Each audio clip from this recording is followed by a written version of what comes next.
संतोष। विनोद जी, संसद में एपिसोड 1 देखा, एपिसोड 2 देखने के लिए तैयार रहे, और ये गली मोहल्लों की सड़क छाप भाषा, अमर्यादित भाषा, असंसदीय भाषा, गाली की भाषा, बदजुबानी, बदतमीजी, अब ये चुनावी रैलियों से निकलकर संसद तक भी पहुंचेगी, पहुंच चुकी है बल्कि।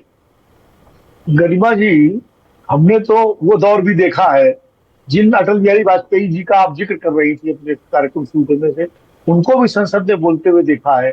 हमने जॉर्ज फर्नांडिस को भी देखा है, हमने इंद्रजीत गुप्ता को भी सुना है, हमने सोमनाथ चटर्जी को भी सुना है, हमने चंद्रशेखर जी को भी सुना है, हमने बहुत सारे नेताओं को सुना है जो जिनकी डिबेट सुनने का मन करता है, लगता था कि बैठे रहो तो, और अब बैठने का मन नहीं करता। जिस तरह की बात हो, ये राजनीति का भस्मासुर है और इसके जड़ में सब आ गए। आज तुहिन सिन्हा भले पुरानी कांग्रेस को याद दिलाएं या सप्रा जी बीजेपी को याद दिलाएं, लेकिन जो आपने कहा ना हवा में सब बेपर्दा हैं, तो वही स्थिति है कि कोई किसी से कम नहीं है। और समस्या ये आ गई है कि ये कुछ दिनों बाद जो पार्टियां आज इनका इसके समर्थन में खड़ी हैं, जो नेता समर्थन में खड़े हैं या बचाव कर रहे हैं, ये उन पर भी पड़ेगा। सर, ये सिर्फ पॉलिटिकल मास्टर्स के इशारे पर हो रहा है क्या? ये भाई क्या बिसात अनिल बोंडे की, रघुराज सिंह की, रवनीत सिंह बिट्टू की जुम्मा 4 दिन पहले कांग्रेस से आए, ये सब पॉलिटिकल मास्टर्स चाहते हैं कि ये केओस मचा रहे, ये बदजुबानी चलती रहे, ये मोहरे हैं सब।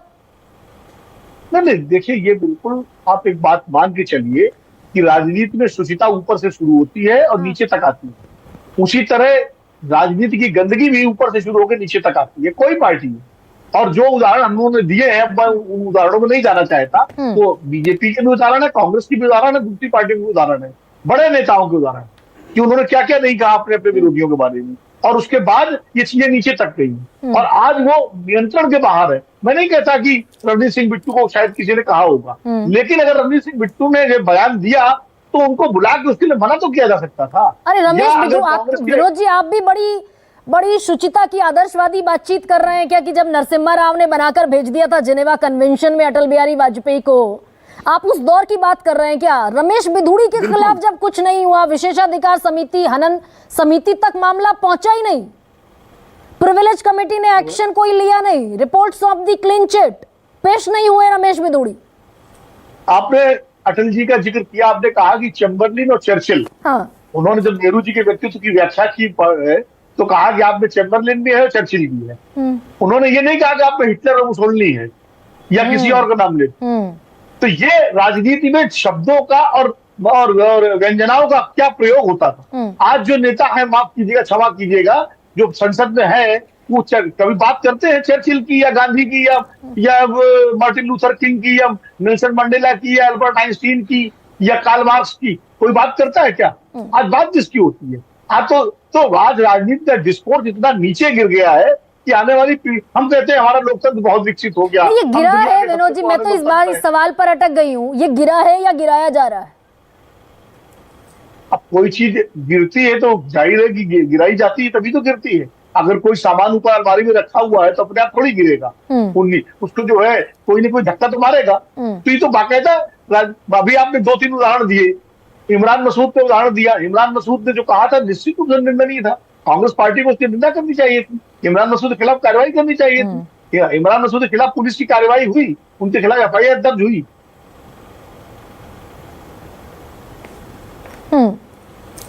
उनके खिलाफ पुलिस की कार्रवाई हुई, एफआईआर दर्ज हुई। अभी एक उदाहरण मैं देता हूं, और जो मैं आपके चैनल पे दे चुका हूं। मध्य प्रदेश के पूर्व मंत्री कांग्रेसी नेता राजा पटेरिया ने प्रधानमंत्री नरेंद्र मोदी के बारे में बहुत ही अशोभनीय टिप्पणी की।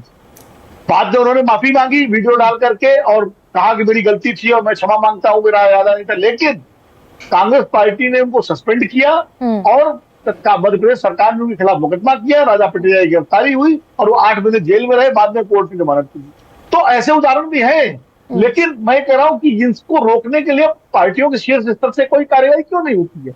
अगर मल्लिकार्जुन खड़गे ने चिट्ठी लिखी थी तो मल्लिकार्जुन खड़गे को 2 काम करने चाहिए। नड्डा जी को चिट्ठी लिखी, ठीक, साथ ही अपनी पार्टी के नेताओं को बुला के पूरा निर्देश देना चाहिए कि आपकी तरफ से कोई इस तरह की भाषा का इस्तेमाल नहीं होगा। और नड्डा जी को भी बजाय याद दिलाने के खड़गे जी को आश्वासन देना चाहिए था कि भाई आप अपनी पार्टी को रोकिए आपकी पार्टी ने भी अतीत में बहुत सारी मतलब टिप्पणियां हुई है, और मैं भी अपनी पार्टी में इस बारे में बात करके अपने नेताओं को निर्देश देता हूं। ये होता अगर तो ज्यादा बेहतर होता, बजाय ये कि एक दूसरे पर तुम्हारी कमीज में इतने दाग है, हमारी कमीज में कोई दाग नहीं है। हाँ, लेकिन ये मैं वापस जो रमेश बिधूड़ी पर लौट आऊं, अनुराग ठाकुर से लेकर रमेश बिधूड़ी, और ये कांग्रेस की भी पूरी लिस्ट है, और ये 60 से 70 एग्जाम्पल हैं, कम नहीं है 60 से 70 एग्जाम्पल। विजय जी,